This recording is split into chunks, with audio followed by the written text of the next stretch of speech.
वैकुंठीचे वासी आलो याची कारणासी, बोलिले जे ऋषी साच भावे वर्ताया.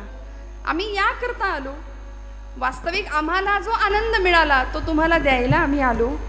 म्हणून भक्तीच्या प्रांतामध्ये हरिभक्त भरपूर आहेत, पण भक्ती कशी करावी आणि भक्ती करत असताना कुणी जपजाप्य करतंय, कुणी तीर्थयात्रा करतं, कुणी दानधर्म करतं, कुणी कीर्तनाला येऊन बसतं, कुणी घरातच जपमाळ घेतं, समोर सिरियल चालू असते, हातात जपमाळ असते, ज्याची त्याची भक्ती.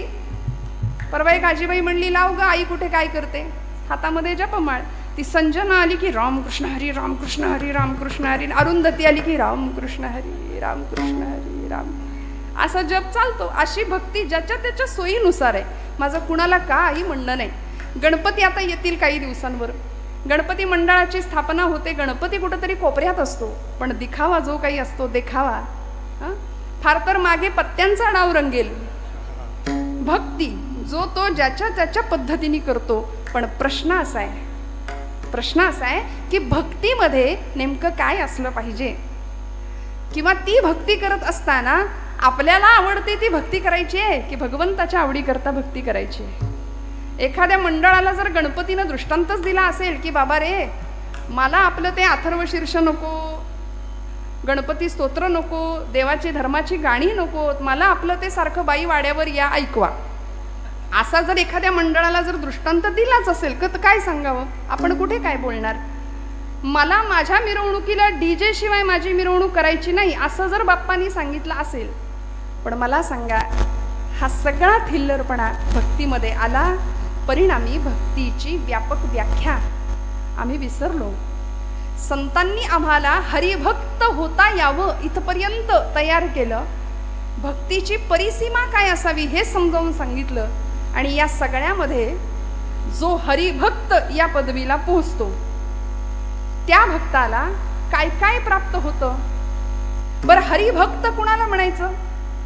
जो विभक्त नाही तो भक्त म्हणाले. आज आम्ही सगळे विभक्त झालो आहोत, सगळे विभक्त.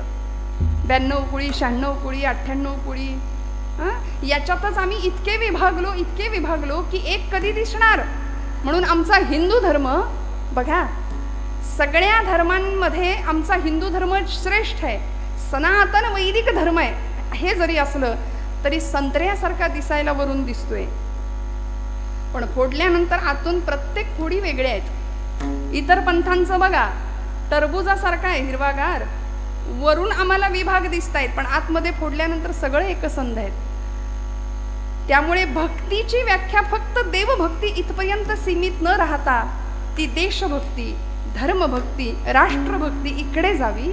आणि असा हरिभक्त ज्यावेळी तयार होतो त्यावेळी त्याची अवस्था काय होते, त्याला काय काय प्राप्त होतं आणि भगवंत त्याच्याकरता काय करतो हे तुकोबराय सांगतात पहिल्या चरणापासून. हरीची भक्ता नाही भय चिंता, हरीची भक्ता नाही भय चिंता, हरीची भक्ता नाही भय चिंता, हरीची भक्ता नाही भय चिंता, हरीची भक्ता नाही भय चिंता, हरीची भक्ता नाही भय चिंता, हरीची भक्ता नाही भय चिंता, हरीची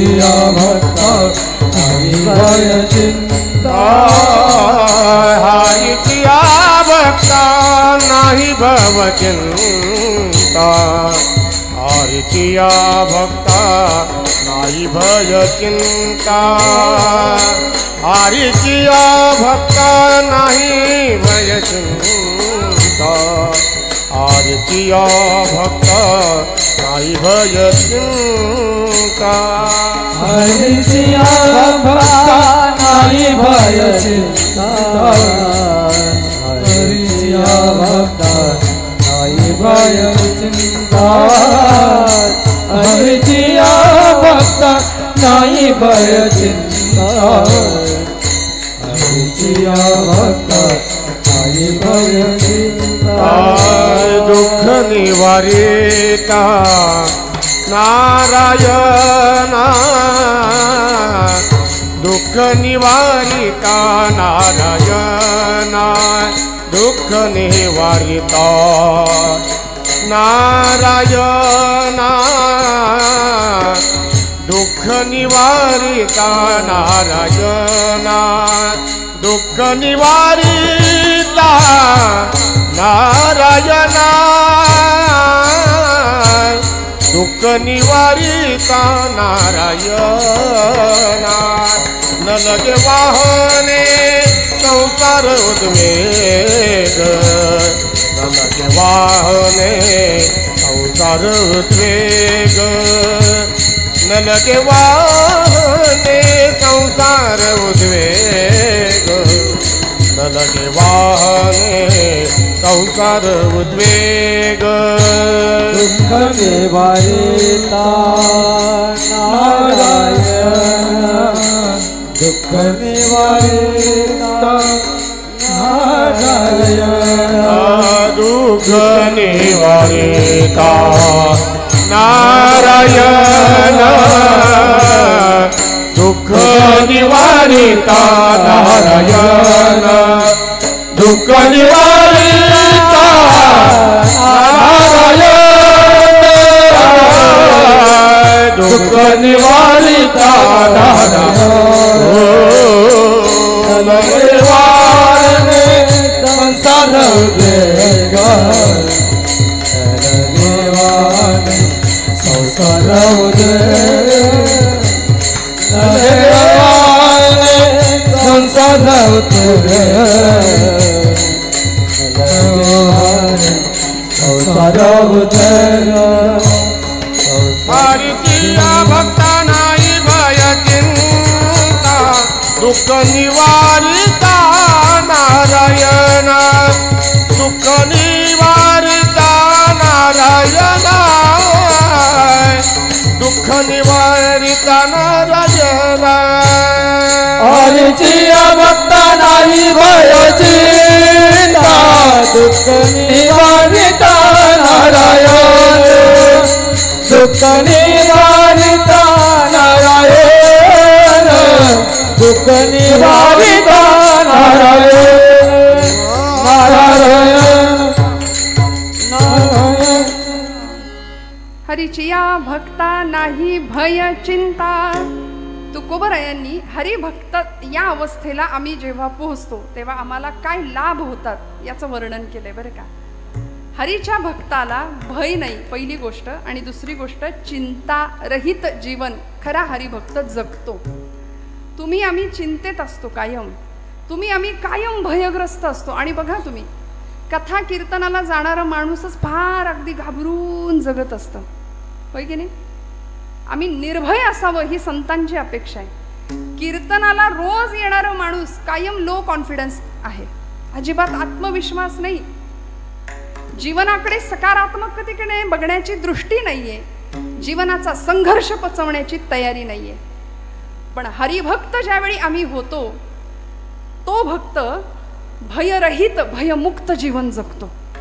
म्हणून आमच्या सगळ्या संतांची उदाहरणं बघा, चरित्र बघा. तुकोबरायांचं चरित्र घ्या. काय होतं महाराजांकडे, आम्ही सदैव सुडके जवळी येतात चोरही धाके. चोरांनी 10-100 वेळा विचार करावा यांच्या घरात जाताना जाऊ की नको. दारिद्र्य बघून आपल्याकडचंच काहीतरी द्यायची इच्छा व्हावी की काय, म्हणून चोर सुद्धा घाबरायचा तुकोबरायांकडे यायला. पण महाराज निर्भय.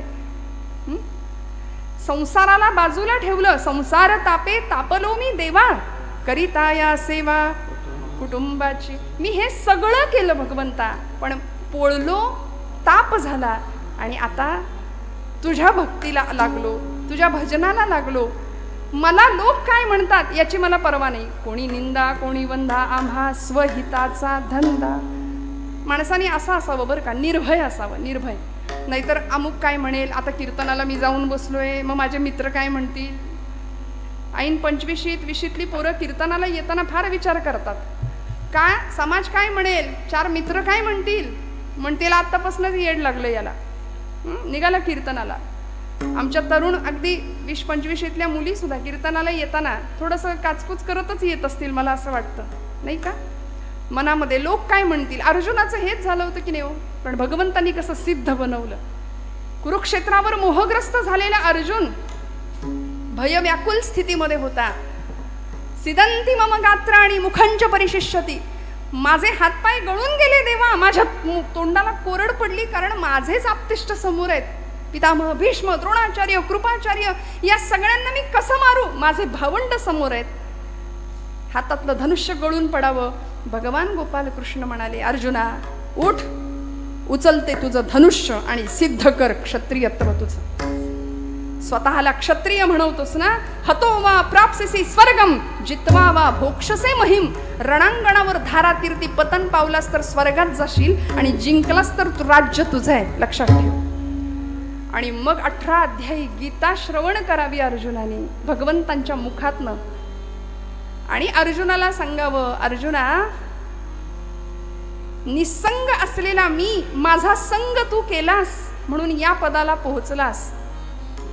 म्हणून तो भगवंतू जो निसंगाचा सांगा तू, तो म्हणे पार्था दत्तचित्तू होई आता.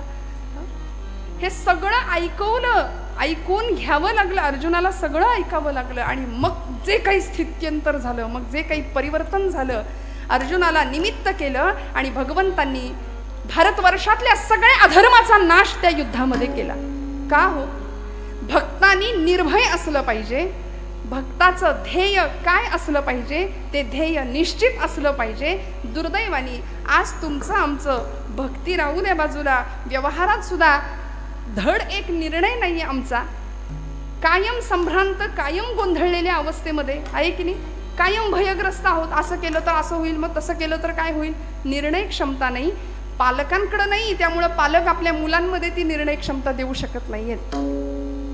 मग आमचं बाळ 10वी पास होतं कसं बसं. 10वी झाल्यानंतर अहो 10वीला 98% पोराला जरी पडले तरी पालक विचारतात 2% कुठं गेले, विचारतात की नाही. सध्या कशाच्या मागे आम्ही लागलो. खऱ्या अर्थी निर्भय, बलवान आणि पोलादी स्नायूंचे संन्यासी मला हवेत, अशा स्वामी विवेकानंदांनी अपेक्षा केली होती. रामकृष्ण परमहंस म्हणायचे, मला निर्भय संन्यासी हवेत, तर भारतवर्षामध्ये मी काहीतरी बदल करू शकतो. आम्ही सतत भयग्रस्त आहोत, भीतीच्या वातावरणात आहोत. आजूबाजूला वातावरणही तसंच आहे. पण भक्त या पदाला आम्ही जेव्हा पोचतो, ती भक्ती ज्यावेळी फलद्रूप होते, त्यावेळी आमच्याकडे पहिला गुण येतो निर्भयता. का? कारण भगवंतावर जो आम्ही विश्वास ठेवतो तो कसा असतो, निष्काम निश्चळ विठ्ठली विश्वास पाहू नये वास आणि कांची. आता बाकी काही हरकत नाही, काहीही वाटेल ते झालं तरी आम्हाला त्याचा काही फरक पडत नाही. न मिळो खावया न वाढो संतान, न मिळो खावया न वाढो संतान, परिहा नारायण कृपा करो, नारायण कृपा करो, नारायण कृपा करो. तुटो हे शरीर फुटो हे मस्तक, नामाचा गजर सोडू नये. नामदेव महाराज म्हणले, देह जावो अथवा राहो, पांडुरंगी दृढ भाव. काय भक्तीची परिसीमा असेल. आमचा इतका भक्तीतला सगळा गोंधळ आहे की आम्ही उपास जरी केला तरी दिवसभर इतकं तोंड वाकडं असतं आमचं. भक्ती करताना सुद्धा आम्ही किती संशयाने भक्ती करतो बघा. आम्ही कसे निर्भय होणार, आम्ही कसे चिंतामुक्त होणार. देव आहे की नाही हेच आमच्या डोक्यातनं अजून गेलेलं नाहीये. पक्क ठाम खरंच आहे का देव, नाही तर एवढे उपास तापास करतोय ते वाया जायचं. कोरोनामध्ये लोकांनी घातलेल्या माळा काढल्या की नाही, का? शंका नव्हती. डॉक्टर म्हणले चांगलं चुंगलं खा, काढली माळ. का? खात्री नाही. संशयात्मा विनश्यती असं भगवान गोपाल कृष्ण गीतेमध्ये म्हणतात. मग आपण भक्त आहोत ना, मग आपण विभागलेले, विभक्त असता कामा नये. पक्का ठाम विश्वास पाहिजे. हरिभक्त या पदाला पोहोचायचं असेल. आमची भक्ती संशयाने ग्रासलेली आहे. एकाने मला विचारलं, आता श्रावण आलंय, रोज बेलाची पानं भगवंताला व्हावी म्हणतो, सुरुवात केली खरी, पण शंकर पावला नाही तर हे पुढचंच. अजून सुरुवात पण नाही, आरंभ शूरहा असं म्हणतात आपल्याकडे त्याला. सुरुवात करायची, सुरुवात करतानाच आम्ही नकार इतका जीवनामध्ये भरवलाय. पावला नाही तर काय करायचं म्हटलं, जर तर राहू दे. नाही म्हणले मग देव बदलू का, हे आणि त्याच्यावर. आमची उपासना भगवंताला बदलण्याकरता नाही मंडळी, स्वतःला बदलण्याकरता. अंतर्बाह्य तुमच्या माझ्या जीवनामध्ये परिवर्तन व्हावं याकरता भक्ती आहे. म्हणून म्हणतात दुर्दैव जावं याकरता भक्ती नाही करायची, दुर्दैवाचे घाले सहन करण्याची शक्ती मिळावी याकरता भक्ती आहे. विठ्ठल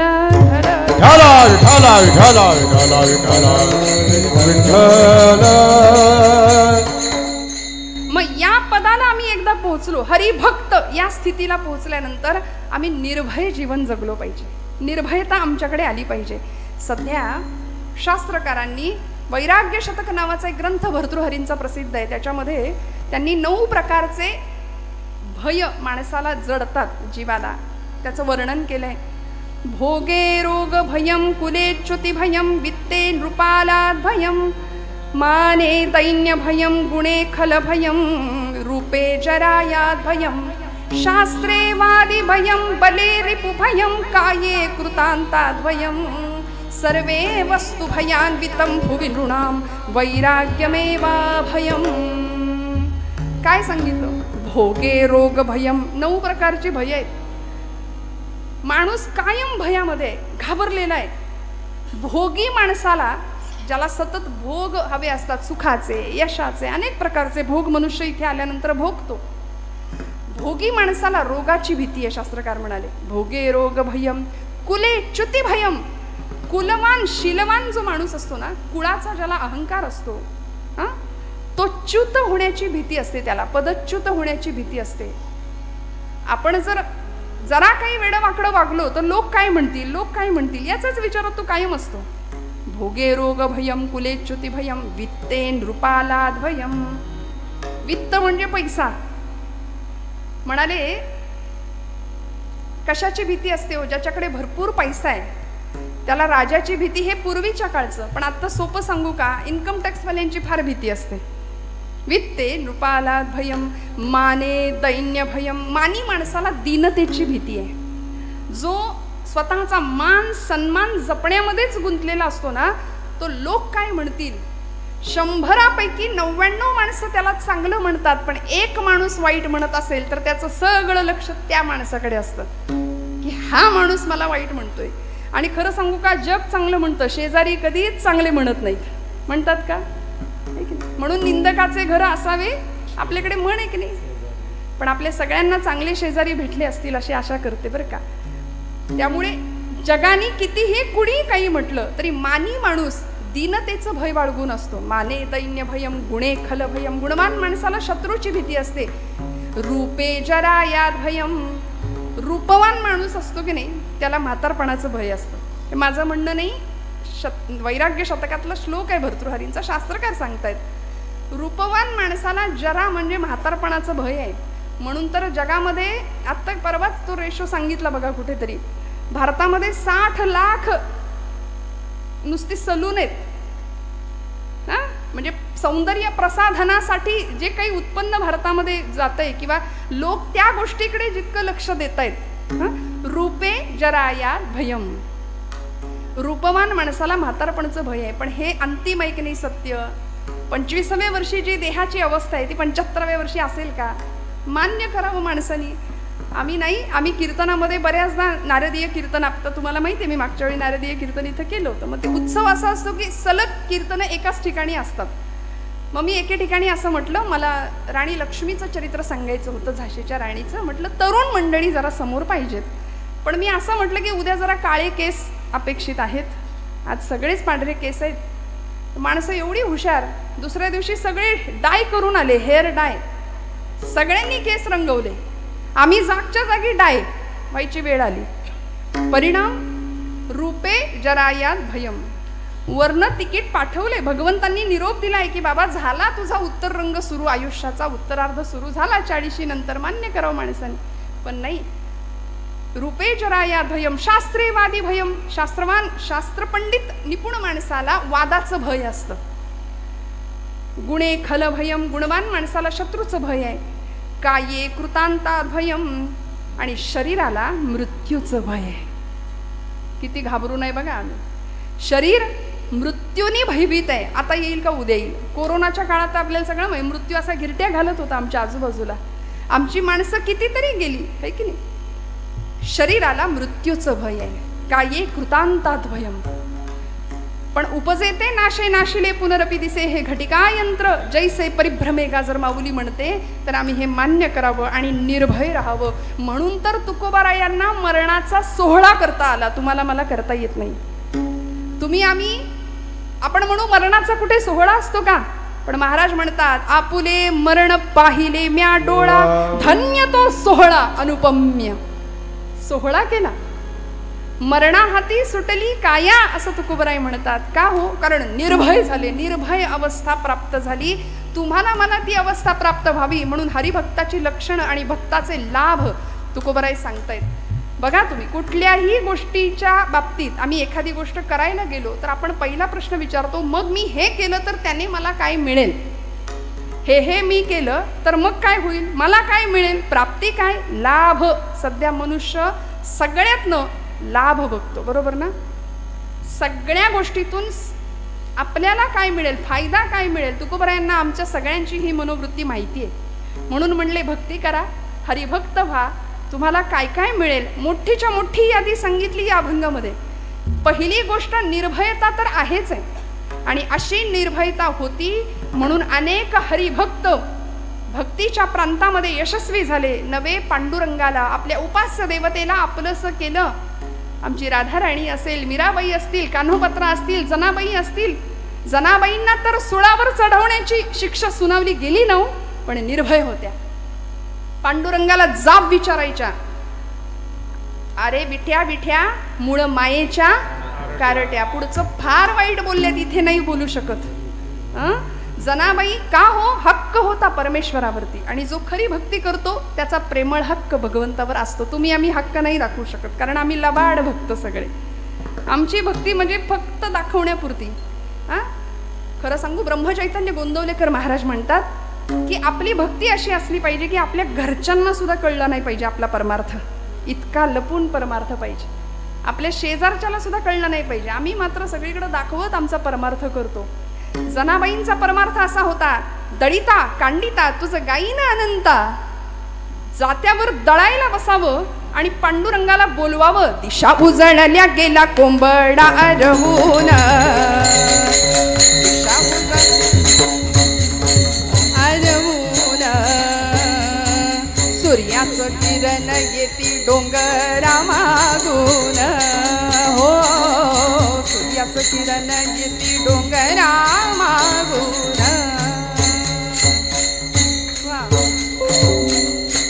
जनाई बैसली जात्यावरी दळायाला, पांडुरंग सखा येई तिच्या गमदतीला.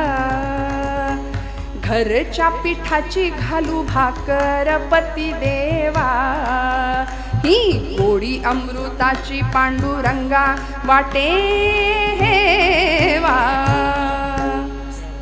भगवंतानी धावत यावं, जनाबाईंनी सांगावं, पांडुरंगा सख्या ये रे, हाक मारावी, आणि भगवंतानी धावत यावं. जने जने आलो ग, जनी मांडते दळाळा, नाम ओठी घोळते, भारी जड हे जाते तुझी या विना.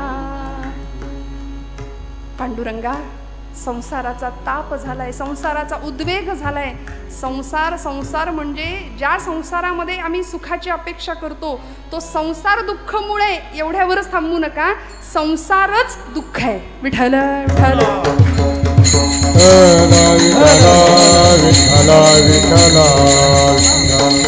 म्हणून हाक मारावी आणि पांडुरंगाने धावत यावं. आज तुम्ही आम्ही बोलवल्यानंतर पांडुरंग येतो का हो, येईल का, नाही.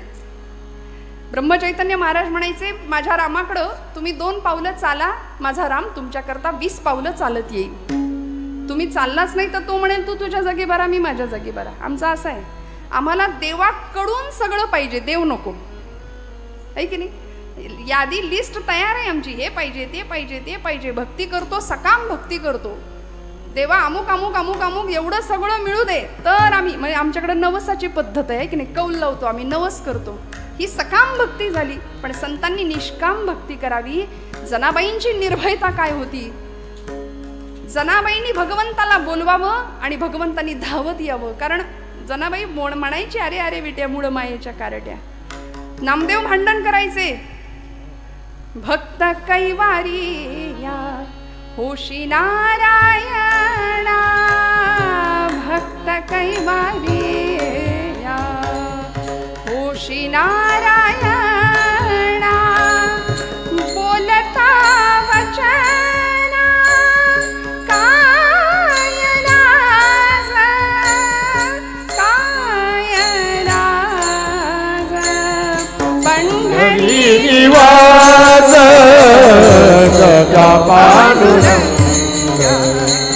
पंढरी निवास सखा पांडुरंग.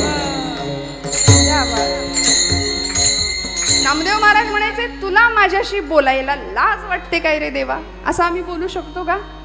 नाही. का? मला सांगा. आम्ही सगळ्या माता भगिनी, मी थोडंसं या वर्गाला बोलते की आपलं पोटचं लेकरू जर दिवसभर उपाशी असेल, जेवलंच नाही, तर आपल्याला किती वाईट वाटतं.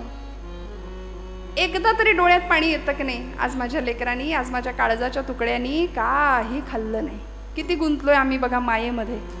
वास्तविक तोच तुकडा काळजाचा मोठा होतो, लाथ मारायला पुढे मागे बघत नाही, पण त्याच्याकरता आम्ही किती तुटतो, किती झुरतो.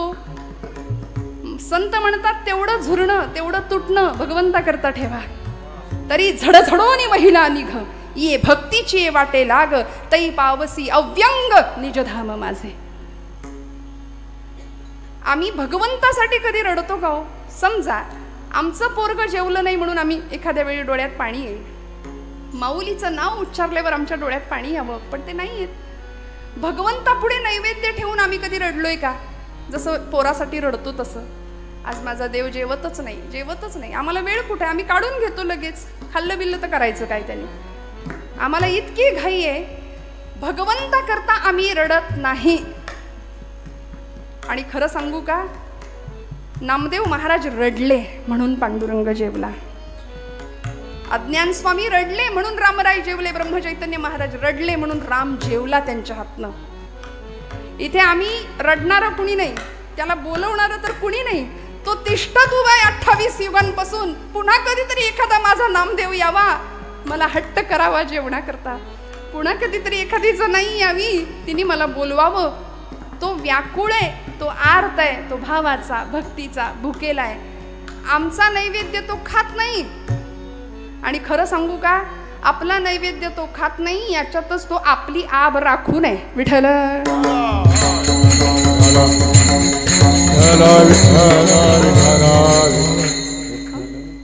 आहे की नाही? भगवंत आपला नैवेद्य खात नाही, हे बरं आहे एका अर्थी. त्यांनी जर खायला सुरुवात केली तर, अनंत हस्ते कमलावराने, देता किती घेशील दो कराने, नेईल जेव्हा ते तू क्या करानी, किती रक्षसी मग दो करानी. इतकं दिलंय त्यांनी, आणि ते सगळं जर काढून घ्यायला लागला तर मग काही आपलं खरं नाही.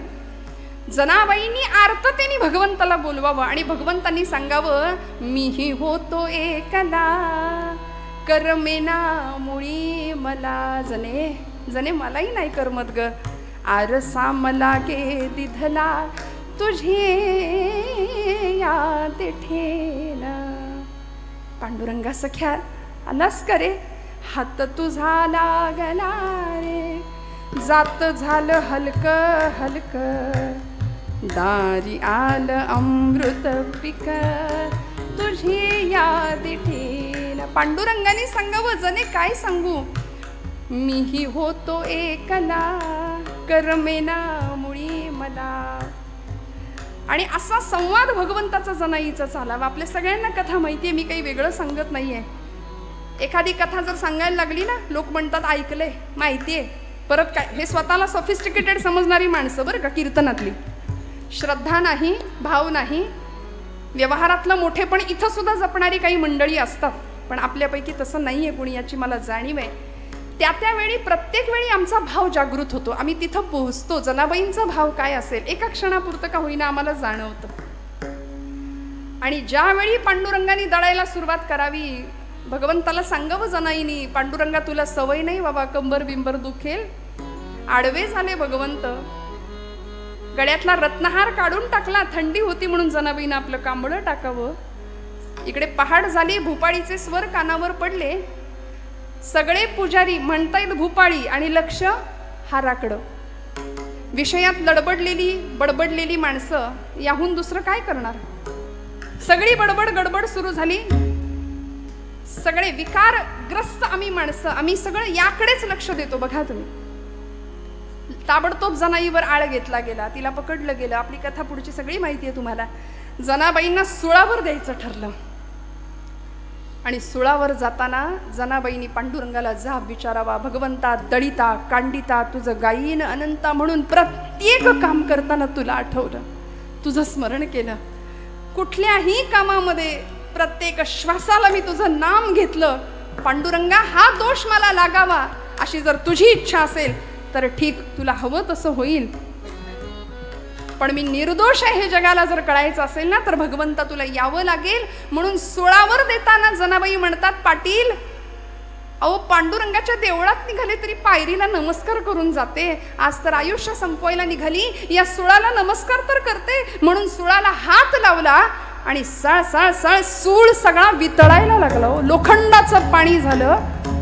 आता जर हे असं नवीन पिढीला सांगितलं तर फार पुढारलेली, फार शिक्षण घेतलेली मंडळी म्हणतात हे काही पटत नाही. बुद्धीला पटत नाही, पण बुद्धीपेक्षा भावनेनी इथे विचार करायचा असतो. बरं त्यांना पटावं तर त्यांनाही सांगावं लागेल, नाहीतर ते इकडे येणारच नाहीत.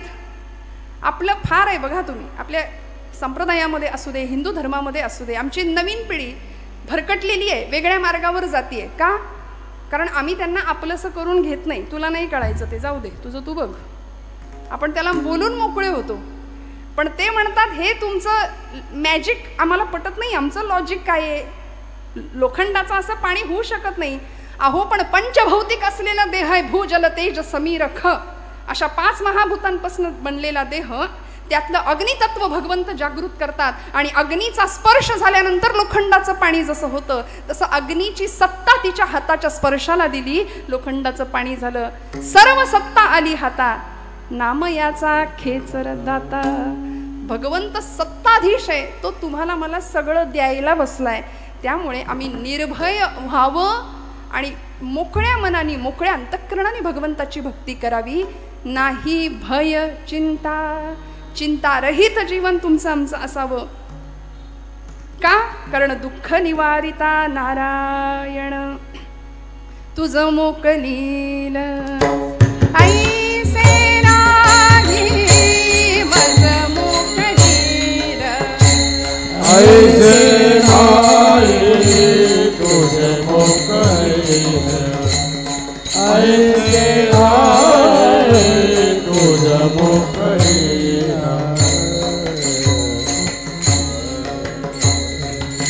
सकल जीवांचा करीतो सांभाळ, मज मोकलील ऐसे नाही, मज मोकलील ऐसे नाही. सकल जीवांचा करीतो सांभाळ, तुझ मोकलील तुझ मोकलील ऐसे नाही, ऐसे नाही. चिंतारहित असावं, सकल जीवांचा करीतो सांभाळ, तुझं मोकलील ऐसे नाही. का बरं आपल्याला सोडेल? कारण तो कसा आहे? दुःख निवारिता नारायण तुकोबराय म्हणतात. आणि मग हे सगळं कळायचं असेल तर आम्ही काय केलं पाहिजे? अभंगाचं 2रं चरण. न लगे वाहने संसार उद्वेग, न लगे वाहने संसार उद्वेग, टाल वाजवा न लगे वाहने संसार उद्वेग, न लगे वाहने संसार उद्वेग, न नलगेवाने संसार उद्वेगा जडून दीपांग देवराव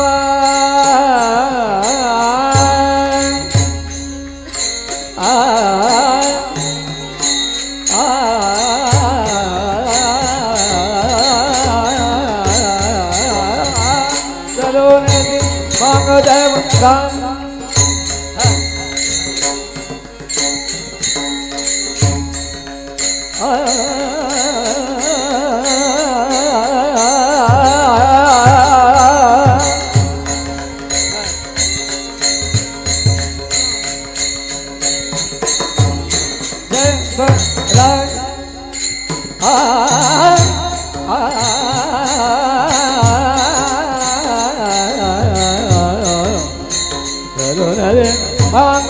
देवराज देवराय देवराय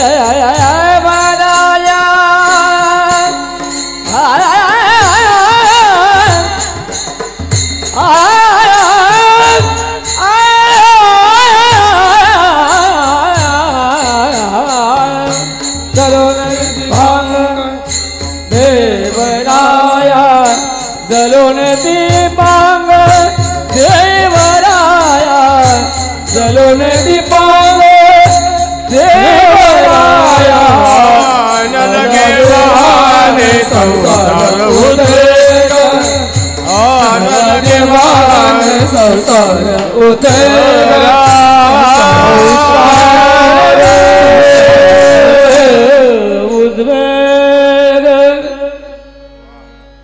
नलगे वाहणे संसार उद्वेग जडोने दीपांग देवराव.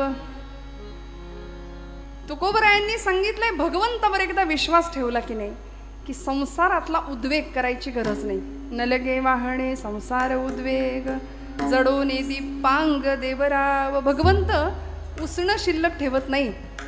कर्ज ऋण भगवंत सगळं फेडतो, व्याजासहित फेडतो.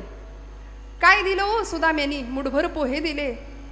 ऋण तरी मुठभर पोहे, त्याच्या व्याजात हे मनगरी दी.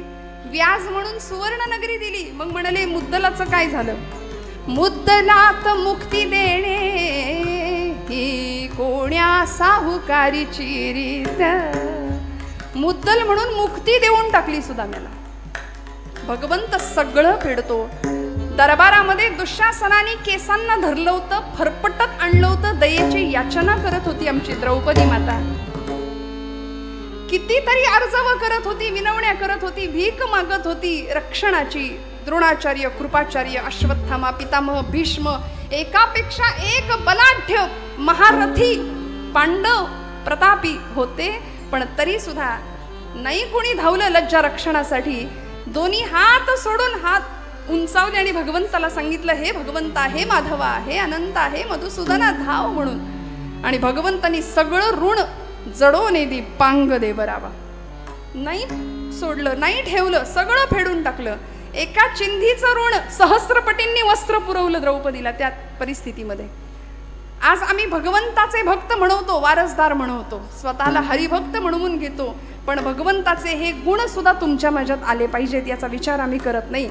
महाराज म्हणले नलके वाहणे संसार उद्वेग. ज्या संसाराला तुम्ही आपलं आपलं आपलं कवटाळून बसलाय तो संसार वास्तविक तुमचा नाही. ते सगळं इथं राहायचंय. आम्ही असे बांधावर उभे राहतो आणि येणाऱ्या पाहुण्याला सांगतो, ते झाड दिसतंय का, तो डोंगर दिसतोय, तिथपर्यंत सगळं माझं. ती वसुंधरा माता, ती धरणी माता हसते तुमच्यावरती, म्हणते याचा पंजा सुद्धा हेच म्हणायचा, याचा आजा सुद्धा हेच म्हणायचा. हे सगळं अहंता आणि ममता या दोन गोष्टी अत्यंत घातक आहेत. मी आणि माझं. यामुळे संसाराचा उद्वेग झाला. संसाराला आम्ही आपलं म्हणून बसलं. दुःखमय असलेला संसार फक्त दुःखाला कारण ठरला आणि आम्ही दुःखी झालो. वास्तविक जो प्रपंच आपला आहे त्या प्रपंचामध्ये सुख आहे का हो? गेले दोन पती पत्नी, 65-70 वर्षाचं वय होतं. आजीचं वय 65 आणि 70चे एक वयोवृद्ध आजोबा. कुठे गेले? कोर्टात गेले. वकिलाला म्हणाले घटस्फोट पाहिजे. वकील म्हणले आता थोड्यासाठी कशाला? झालं ना तुमचं आयुष्य, संपत आले, एवढे दिवस एकत्र राहिला आणि म्हातारा बाबा, आता तुम्ही घटस्फोट का मागताय? नाही म्हणाले, ही म्हातारी काही सुखाने जगू देत नाही. म्हणजे संसार इतका केला तरी सुद्धा प्रपंचामध्ये सुख नाही. नाही म्हणे तरी सुद्धा मला सांगा, घटस्फोट का मागताय? आता किती दिवस राहिले, छान मजेत घालवा, छान एकत्र गुण्या गोविंदांनी संसार करा, उरलेला जो काही आहे तो. नाही म्हणाले, पहिल्या दिवसापासून हिने मला त्रास दिलाय. म्हणाले वकील म्हणले काय त्रास दिलाय? अहो मिळेल हातात वस्तू, जे भांड मिळेल, लाटणं असू दे, उलटणं काय असेल ते फेकून मारते म्हणले मला. मग म्हणले इतके वर्ष सहन केलं तुम्ही, सहन नाही केलं, आता नेम लागायला लागलाय म्हणले. विठ्ठल विठ्ठल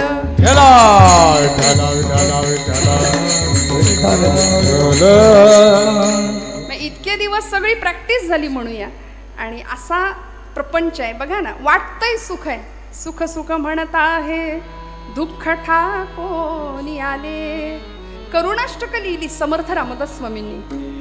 त्यांनी असं सांगितलं, विषयजनित सुखे सौख्य होणार नाही, तुझ विण रघुनाथा वोखटे सर्व काही. भजन रहित रामा सर्व ही जन्म गेला, स्वजन जनधनाचा व्यर्थ म्या स्वार्थ केला. रघुपती मती माझी आपुलीशी करावी, सकळ त्यजुनी भावे कास तुझी धरावी. म्हणून घटिका गेली, पळे गेली, तास वाजे झणाणा, आयुष्याचा नाश होतो राम कार्य म्हणाना. हा संसार आम्हाला बंधनाला कारणीभूत ठरणार आहे. ते भुंग्यासारखं आमचं असे आम्ही गुंतून बसलोय. आणि तो भ्रमर रात्रभर कमळाच्या फुलात जाऊन बसला. का? आता उजाडेल, मग उजाडेल. त्या कमळानी पाकळी मिटली. एरवी लाकूड पोखरणारा भुंगा पाकळी कातरू शकला नाही. मनात आलं असतं तर पटकन बाहेर पडता आलं असतं, पण तिथे बंधनात, संसार प्रेम बंधनात अडकला. आमचं असंच होतं. म्हणून महाराज म्हणले, नलगे वाहणे संसार उद्वेग, जडोने दीपांग देवराव. बर परमार्थासाठी आवश्यक असलेल्या दोन गोष्टी, अभंगाचं तिसरं चरण. असो द्यावा धीर सदा समाधान, असो द्यावा धीर सदा समाधान, असो द्यावा धीर सदा समाधान, असो द्यावा धीर सदा समाधान, असो द्यावा धीर सदा समाधान, द्यावा धीर सदा असो द्यावा धीर सदा समाधान, असो द्यावा धीर सदा समाधान. आहे नारायण झावाले, आहे नारायण जावाले,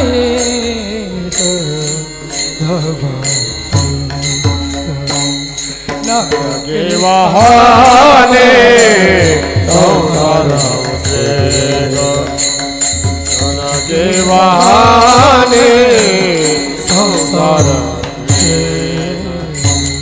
आहे नारायण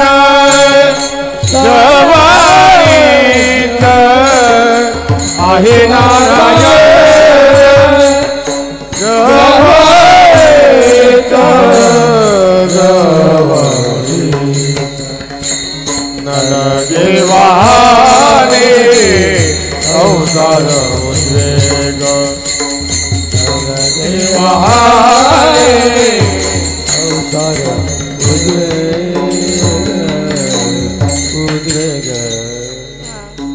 असो द्यावा धीर सदा समाधान. महाराज आश्वासक शब्द वापरतात, आहे नारायण जवळीच. तुलसीदासजी म्हणतात, चीटी के पाव में घुघरू बजे, वो भी नाद श्री रघुनाथ सुने. एवढं त्याचं आमच्याकडे लक्ष आहे. पण आम्ही बेभानपणे आयुष्य जगतोय. आम्हाला भ्रांत आहे कशाची? सुख कसं मिळेल, संपत्ती कशी कमवता येईल. सध्या सगळ्या जगाची भूक एक आहे, सत्ता, संपत्ती, पैसा, श्रीमंती. मेलेल्याच्या टाळूवरचं लोणी सुद्धा ओरबाडून घेण्याची वृत्ती समाजामध्ये आपण आज पाहतोय. पण असो द्यावा धीर, संध्याकाळी 7 वाजून जरी गेले आणि ती घरात नाही आली तर आमच्या काळजाचा ठोका चुकतो की नाही? का हो? कारण मर्यादे पलीकडचं जग आज आपण बाहेर पाहतोय.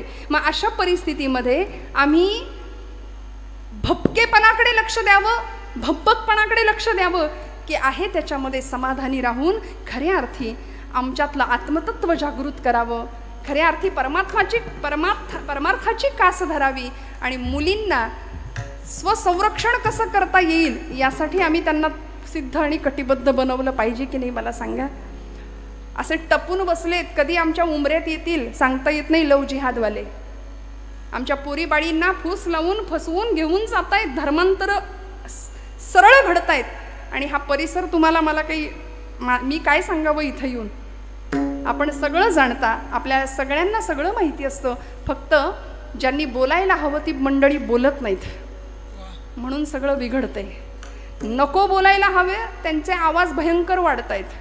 धर्मावरती विशिष्ट प्रकारे घाला घातला जातोय. आमच्या देवी देवतांवर, आमच्या संतांवरती नको त्या प्रकारे प्रहार केले जातात आणि आम्ही शांतपणे बसलोय, कुणाच्या घेण्यात नाही, कुणाच्या देण्यात नाही. आम्हाला कशाची फिकीर नाही, परवा नाही. महाराज म्हणले असो द्यावा धीर सदा समाधान. समाधानी संतांना जमलं, महापुरुषांना जमलं, वीरांना जमलं. मला सांगा, सावरकर आले होते बॅरिस्टरीचा झगा पांघरून लंडनवरून, बॅरिस्टर होऊन आले होते, पण ती पदवी नाकारली. इथं आल्यानंतर 2 BHK 3 BHK घेता आला असता, बंगले बांधता आले असते, जमिनी घेता आल्या असत्या. संतांना करता आलं असतं की नाही? माऊलींना विचारावं, माऊली तुम्ही काय केलं इथं येऊन? तुम्ही काही घेतलं का एकरभर जमीन?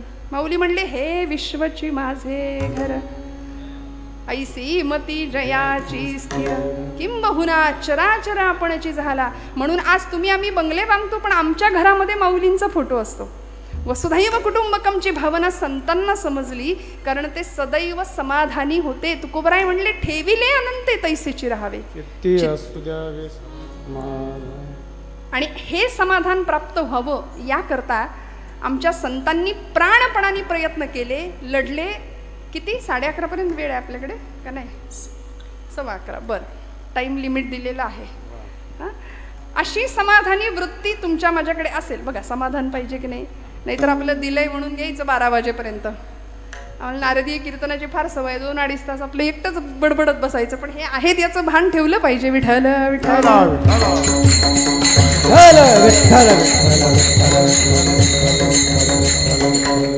आहे नारायण जवळीचं. म्हणून बघा तुम्ही, देशभक्त असू दे, देवभक्त असू दे, या सगळ्यांनी भगवंताचं अधिष्ठान समोर ठेवलं. 16व्या वर्षी छत्रपती शिवप्रभूंनी रायरेश्वराच्या मंदिरात जाऊन रोहिडेश्वराच्या किल्ल्यावर 150 मावळ्यांच्या धारोष्ण रक्ताचा अभिषेक शंभू महादेवाला घातला होता. का? सामर्थ्य आहे चळवळीचे, जो जो करील दयाचे, परंतु तेथे भगवंताचे अधिष्ठान पाहिजे. स्वतःसाठी उत्तम जगता आलं असतं, पण नाही. भक्त या पदाला, मग तो मातृभक्त असू दे, देशभक्त असू दे, देवभक्त असू दे. भगतसिंग ऐन 22व्या-23व्या वर्षी ही पोरं फासावर गेली. कल्पना करा, आमच्या घरातली 22-23 वर्षाची पोरं, काय वय होतं, पण तरी सुद्धा देशमातेसाठी प्राणांचं बलिदान दिलं. आणि ज्यावेळी फाशीच्या तख्तावर उभे राहिले होते भगतसिंग, मेरा रंग दे बसंती चोला, माहे रंग दे बसंती चोला, त्यावेळी भगतसिंगांची आई त्या कारागृहाच्या बाहेरच्या बाजूला रडत होती, भिंतीला कान लावत होती, त्या भिंतीवरून हात फिरवत होती, मेरा भगत फाशी पे जा रहा है.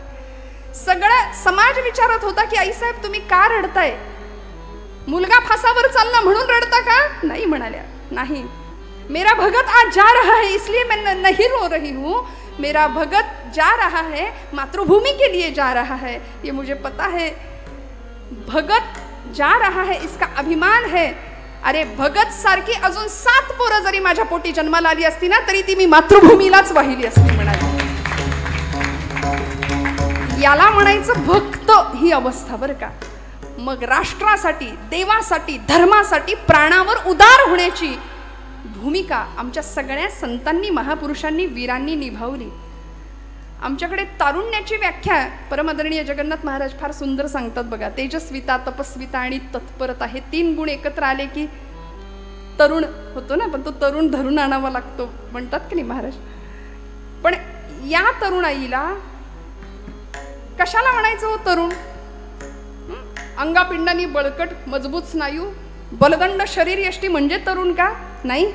तेजस्विता, स्वामी विवेकानंद म्हणाले तपस्विता आणि तत्परता, हे 3 गुण आले की आम्ही सगळे तरुण. मग 75 वर्षाचे शेलार मामा सुद्धा तान्याला म्हणायचे, तान्या चढव यशवंती, म्या मारीन उदय भान्याला. गडाला पण सिंह गेला तेव्हा चमत्कार घडतो जेव्हा 75 वर्षाचे शेलार मामा तिथे प्राणांची आहुती देतात, तिथे लढतात. तानाजी मालुसरे प्राणांची आहुती दिली, जीवाला जीव देणारी ही सगळी मावळे मंडळी. का हो? कारण शपथच घेतली होती 16व्या वर्षी, हे राज्य व्हावे ही तो श्रींची इच्छा. रक्ताचा अभिषेक केला होता शंभू महादेवाला, देवीचं अधिष्ठान ठेवलं होतं. देवी उमे कालिके आदिशक्ती शिवानंदिनी भक्त कल्याणिनी चंडासुर छेदिनी भद्रकालिनी शंभासुर प्राण संहारिणी दाक्षायणी शैल राजेंद्र कन्ये जगत्स्वामिनी राजेश्वरी. कुळाची भवानी तुला प्रार्थितो हा शिवाजी रणी रे जय स्वामिनी. देवी उमे कालिके आदिशक्ती शिवानंदिनी भक्त कल्याणिनी चंडासुर छेदिनी भद्रकालिनी शंभासुर प्राण संहारिणी. कुळाची भवानी तुला प्रार्थितो हा शिवाजी रणी दे जय स्वामिनी. आई जगदंबेची पूर्ण कृपा होती म्हणून हा राजा सिंहासनाधीश्वर छत्र चामर परिधान केलेली, पण तरी सुद्धा गळ्यामध्ये देवी भक्तीची कवड्याची माळ घालत होता. हातामध्ये पोत घेऊन देवीचा भुतिया म्हणून गोंधळी बनून नाचत होता. ए गोंधळी गोंधळी अंबेचे गोंधळी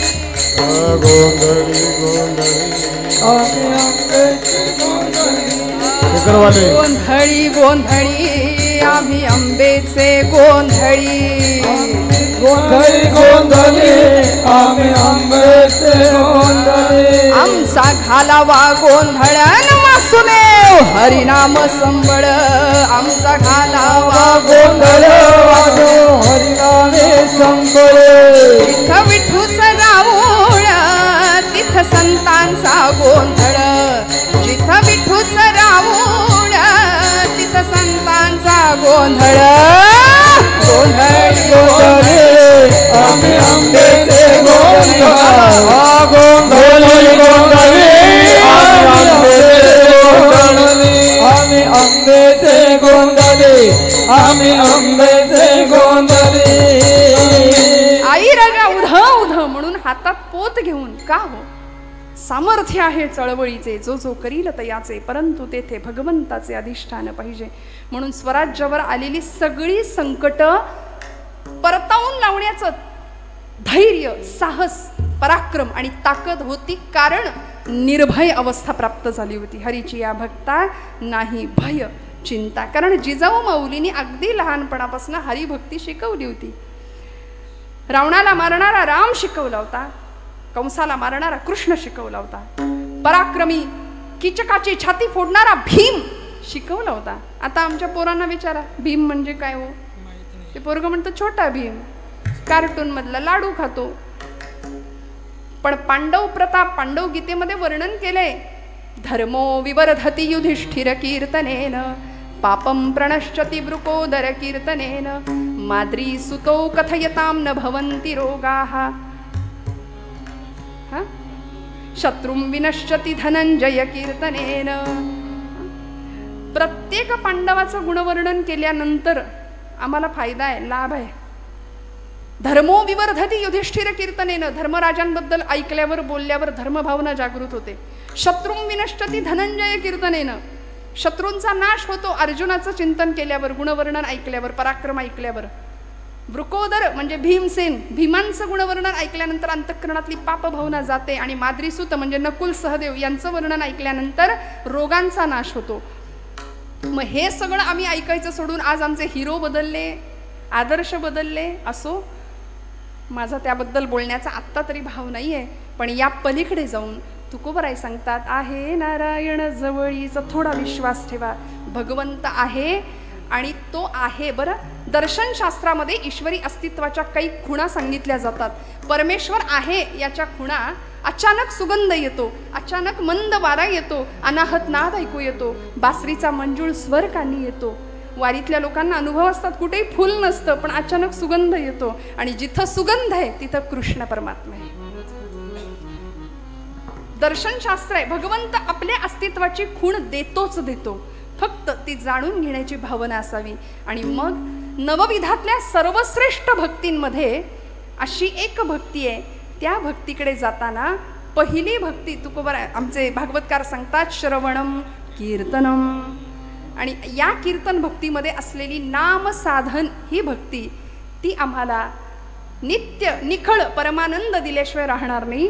म्हणून हाताने टाळी, मुखाने नाम. विठोबा जय जय विठोबार कुमार, जय विठोबार कुमार, जय विठोबार कुमार,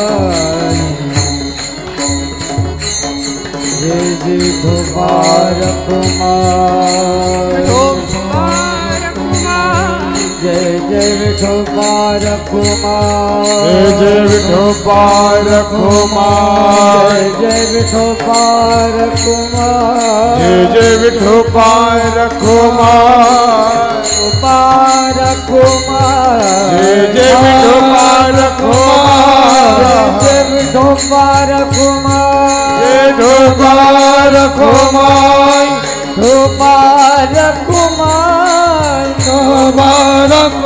जय जय गोपाल कुमार, कुमार कुमार, जय गोपाल कुमार,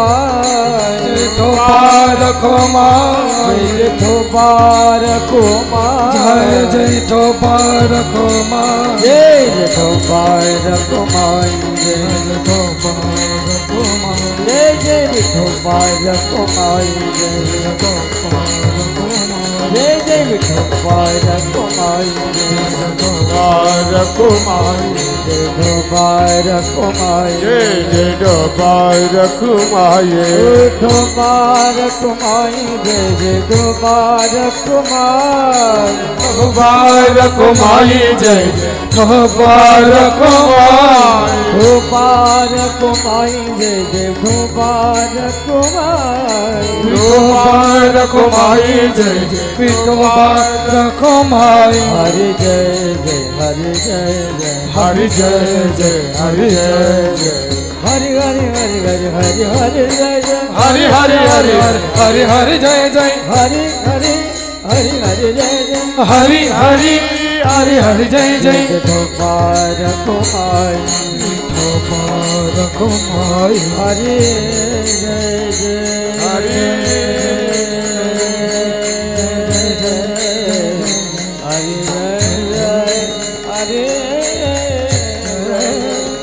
हरि जय जय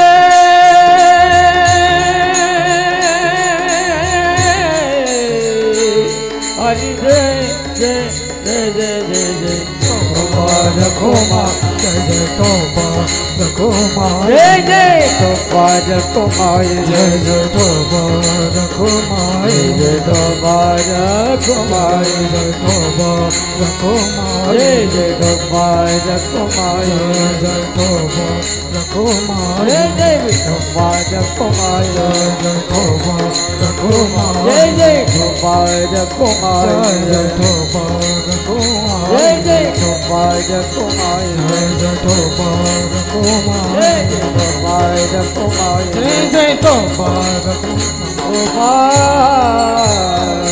कुमार, जय जय.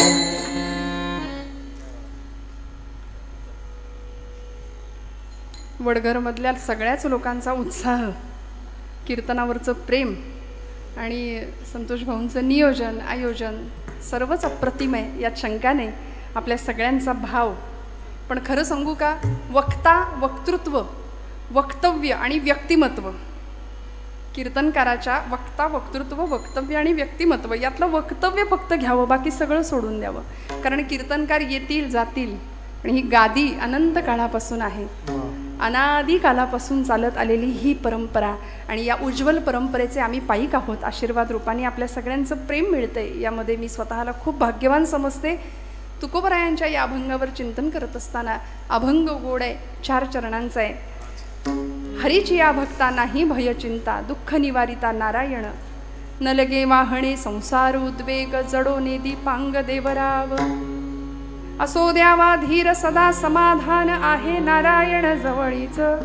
न लगे वाहणे संसार उद्वेग, जडो नेदी पांग देवराव. भागवतामध्ये नवविधा भक्तीचा उल्लेख आहे. श्रीमद भागवत महापुराण या ग्रंथामध्ये कथा आहे. प्रल्हादानी आपल्या पित्याला म्हणजे हिरण्यकश्यपूला नवविधा भक्ती पटवून सांगितली.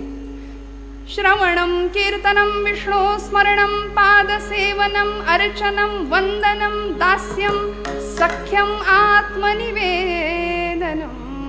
श्रवण भक्ती पहिली आहे. का हो? मूल जन्माला आल्यानंतर लगेच बोलायला सुरुवात करतं का? नाही, पहिल्यांदा आजूबाजूच्या जगाचा कानोसा घेतं, ऐकायला सुरुवात करतं, मग हळूहळू बोलायला सुरुवात करतं. पहिली भक्ती आहे श्रवण. म्हणून श्रवणाचे मिसे बैसावे येवोनी, साम्राज्य भुवनी सुख नांदे. मनाचा मारू न करता, इंद्रियांना त्रास सुद्धा न देता माऊली काय म्हणते, येथे मोक्ष असे आयता श्रवणाची. श्रवण भक्तीचं महात्म्य आमच्या सगळ्या संतांनी पटवून दिलंय. आणि त्या पुढची भक्ती जी आपण आता करतो, कीर्तने महादोष जाती, कीर्तन चांग कीर्तन चांग होय अंग, असा महिमा कीर्तन भक्तीचा आहे की तुकोबराय म्हणतात, ब्रह्मज्ञाना हाती घुटवीन लाळ, ऐसा या कीर्तनी ब्रह्मरस. मुक्त आत्मस्थिती सांडवीन. काय संतांचा दृढ विश्वास आहे बघा या नामभक्ती विषयीचा. म्हणून कलियुगामध्ये तुम्हाला मला तारणारं एकमेव साधन आहे. बाकी सगळं आपण करूया, व्यवहार उत्तम करूया, प्रपंच नेटका करूया, भरपूर पैसा, जे काही प्रत्येकाला जे हवंय ते सगळं मिळवायचंय. पण हे करत असताना तुमच्या माझ्या जीवनाचा पाया जर भक्तीचा असेल तर आयुष्यात कितीही संकट आली, आणि आयुष्याचं नावच संघर्ष आहे ना. आपण ECG कुणाचा कधी काढताना बघितलंय का? ECG मशीन, त्या ECG मशीनच्या रेषा बघितल्यात का? ती रेष कधी सरळ असते का जिवंत माणसाची? तो माणूस जिवंत आहे तोपर्यंत ती रेष वर खालीच चालू राहते. एकदा का ती रेष सरळ झाली की श्वास संपला, जीवन संपलं. मग रात्रंदिन आम्हा युद्धाचा प्रसंग, अंतर्बाह्य जग आणि मन, हे तुकोबांनी सांगून दिलंय. मग कशासाठी मुडदूस चेहरे करून आम्ही जगायचं? संघर्ष प्रत्येकाला आहे, दुःख प्रत्येकाला आहे, प्रत्येकाला सहन करायचंय. आलिया भोगासी सगळं सहन करायचंय. आपलीच कर्म फळं आहेत, ती फळं आपण इथे भोगतोय. दुसरं काय आहे? कुणाला निंदा करायची, कुणाला द्वेष द्यायचा, कुणाला बोल लावायचा? एखाद्याला दुखवण्याकरता तुमची माझी योजना भगवंतांनी केली आहे का? नाही ना. मग हे सगळं जाणीव ठेवावी आणि भगवंताशी असं विलक्षण वेगळं आगळं नातं जोडावं की ते आम्हाला श्रवण कीर्तनम विष्णू स्मरणम पादसेवनम अर्चनम वंदनम दास्यम सख्यम आणि आत्मनिवेदनापर्यंत घेऊन जाईल. म्हणून तुकोबरायांनी एक नातं भगवंताशी जोडलं शेवटच्या चरणात. भैरवी तुकमने माझा सखा पांडुरंग, तुकमने माझा सखा पांडुरंग, तुकामने माझा सखा पांडुरंग, तुकामने माझा सखा पांडुरंग. तुकमने